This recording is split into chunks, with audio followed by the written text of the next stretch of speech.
Hello everyone, welcome back to my channel. আশা করি সবাই খুব ভালো আছো। আর সবাইকে শুভ নববর্ষের অনেক অনেক অনেক শুভেচ্ছা এবং ভালোবাসা। সবারই নতুন বছর খুব খুব খুব ভালো কাটুক। আর এই বছরটা যেন সবারই অ্যাটলিস্ট সবার যেন খুব আনন্দময়ভাবে কাটে আর নিজের নিজের কাজে যেন সফল পাই। তো চলো শুরু হচ্ছে আজকের ব্লগটা। তো প্রথমে এসেছি আমি আমার এই যে পাখির এগুলোতে, একবার জাস্ট চেক করে নিচ্ছি যে অল ওকে ইয়া নট। এই যে আমাদের বাচ্চাগুলো, হাই হলো, এই ভীষণ কিন্তু অ্যাক্টিভ এই ব্যাপারটাতে, ভীষণ রেসপন্স করে, ক্যামেরা ফ্রেন্ডলি। বাকি আমার এই যে এদিককার বাচ্চাগুলো এই যে বসে আছে, অনেকগুলো এখন বাচ্চা আছে। এখানে নিউ একটা মেম্বার বেরিয়েছে এই যে পুচকুটা, আর এখানে টুকটাক বাচ্চাগুলো আছে। চলো, শুভ নববর্ষ। বাহ বাহ বাহ, সবাইকে নববর্ষে অনেক অনেক শুভেচ্ছা। ভালো থাকুন, প্রীতি এবং শুভেচ্ছা আপনাদের জীবনে আসুক সবাই, আমি চাই। ধন্যবাদ ধন্যবাদ। আর এখন আসছি আমরা রক্ষিতের স্টুডিওতে। বলছে তো সাউন্ড প্রুফ, যেমন দেখা যাক। চলো, এই জায়গাটায় হচ্ছে পুজোটা, রক্ষিতের আজকে নিউ স্টুডিও ওপেনিংয়ে। আর চলো পুরো স্টুডিওটা একবার দেখিয়ে দিই তোমাদের। এখান থেকে শুরু, এটা হচ্ছে এন্ট্রি গেট। এই যে আমাদের রক্ষিতবাবু ঠিক সামনেই দাঁড়িয়ে আছে, আর এরই স্টুডিও। তো যে কেউ কন্ট্যাক্ট করতে পারো, গান কবিতা যে কোনো কিছু রেকর্ডিংয়ের জন্য অবশ্যই তাকে কন্ট্যাক্ট করতে পারো, আমি বলে দেবো। আর এই যে সুন্দর করে একটা সাজানো, তিনটে মানে একদম ফেমাস সিঙ্গারের, সরি দুজন আছে, কে এবং অরিজিৎ সিং। এখানে কিছু আরও ফেভারিট সিঙ্গারের, লতা মঙ্গেশকরজি, তারপরে শ্রেয়া ঘোষাল সবাই আছে। তো স্টুডিওর ভেতরটা একবার নিয়ে যাই তোমাদের। এটা স্টুডিওর প্রথমটা, মানে সামনে ওয়ালটা, আর ভেতরে আছে স্টুডিওর রেকর্ডিংয়ের জায়গাটা। চলো দেখাই, এই যে এটা হচ্ছে রেকর্ডিংয়ের জায়গা।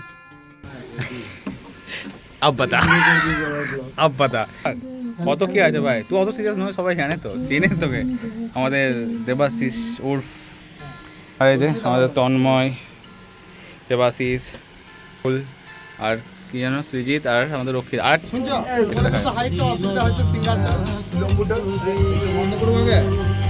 তো সারাদিন কাজের জন্য শ্যুট করা হয়নি, তো একদম রাত্রে একদম দেখা হচ্ছে তোমাদের সঙ্গে। আর এখন যাচ্ছি তারাপীঠ, মানে আমি রায়দার অনিমেষ যাচ্ছি আপাতত তারাপীঠ একটু ঘুরতে। মানে সারাদিন এত হেক্টিক গেছে, তো চলো একটু হাওয়া টাওয়া খেয়ে আসি। ওয়েদারটাও বেশ ভালো আছে, ঠান্ডা ঠান্ডা আছে, বৃষ্টি টিষ্টি হয়েছিল। তো চলো একটু ঘুরে আসি। আর এই হচ্ছে একটা নিউ রিসর্ট তৈরি হয়েছে আমাদের তারাপীঠ ঢোকার অনেকটাই আগে, যদিও আমাদের বাড়ি থেকে একটু কাছে পড়ছে। খুব সুন্দর কিন্তু।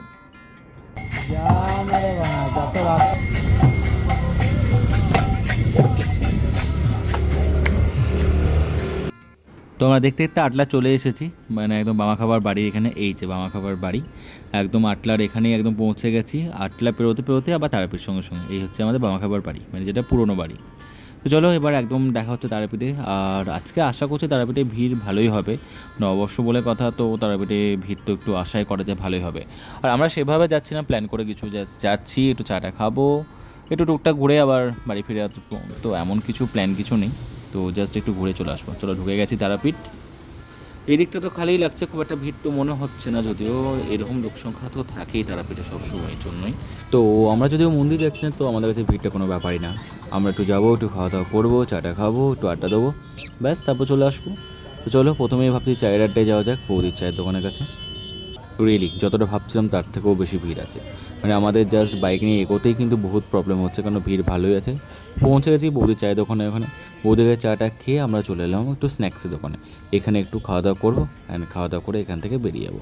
তো দেখা হচ্ছে চলো পরে।